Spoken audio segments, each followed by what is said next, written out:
Good evening for everyone. This is a very simple presentation, just to remind everyone about a very nice tool in our hands to prevent ovarian hyperstimulation and increase the chances of pregnancy in PCOS cases. I have nothing to disclose. Segmentation concept, actually, it is historically advised by Blochil Group in Belgium, and De Vroy in 2011 published it in Human Reproduction. Segment A for ovarian stimulation, segment B for cryopreservation of embryos or oocytes, and segment C for embryo transfer after during natural cycle with a better receptivity. In segment A, we stimulate the lady with an classical and antagonist protocol. But if sometimes, if you decide from the start, as in this protocol, it is better you can downregulate the pituitary with the progesterone. So it can be a progesterone primed protocol. Then we pick up the oocytes, fertilize, and you freeze all the available embryos. Third segment is usually you have the menses after about 1 week from ovum pickup. It is actually a withdrawal bleeding.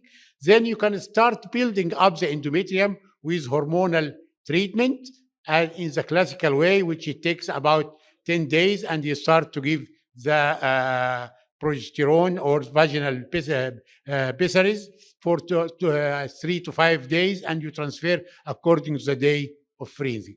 This is a graph for how the cycle goes. Very simple.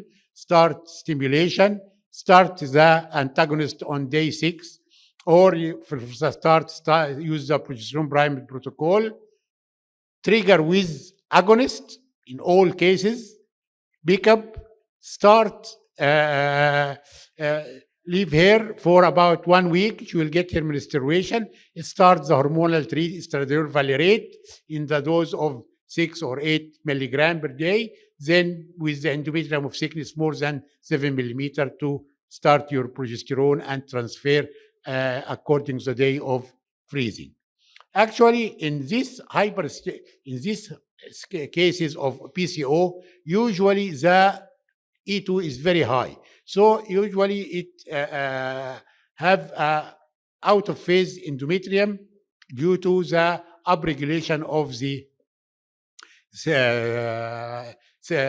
receptors in the endometrium, and with premature luteinization, and have high progesterone, so the endometrium will be out of phase.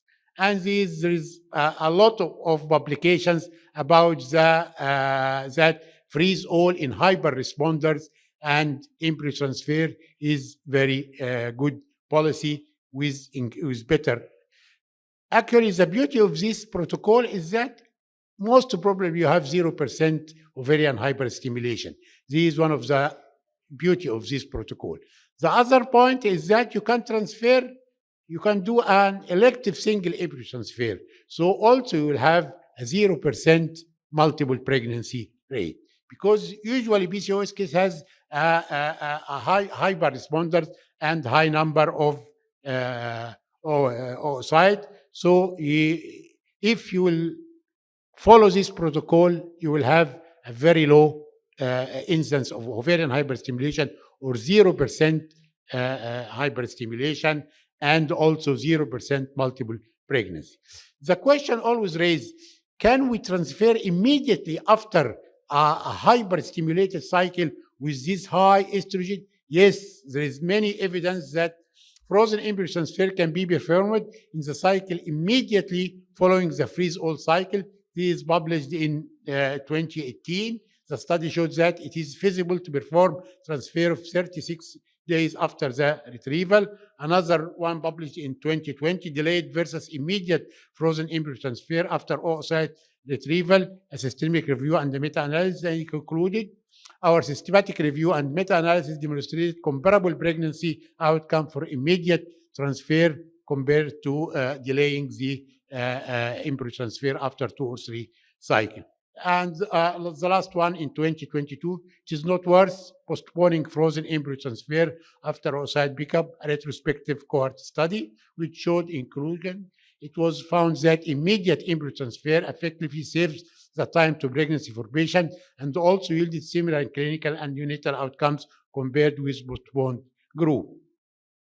I did a small retrospective study in our center comparing the segmentation protocol compared to all other protocols. It was done in our setting in Alexandria, and from January to June 2025, we selected cases of BCO cases going for IVF versus all other cases with in the center, and the total was of the BOS cases 191 included 182 was with segmentation, and some of them transferred for fresh transfer because the response was not high. In the other group, it was 796 cases. And this table comparing between those goes for segmentation and those goes for fresh transfer in BCOS cases.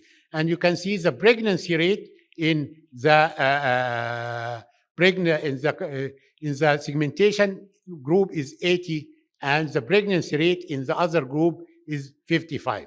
I know that, of course, this is highly significant, but the sample size of the fresh transfer was very low, and we'll plan to repeat the study with a higher number.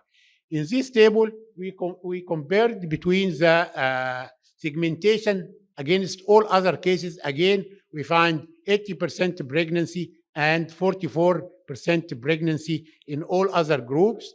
Taking, of course, these, of course, highly significant, but taking consideration that there is many confounders because in the other group, the whole cases, there is age co-founders, there is cause of infertility, and so on.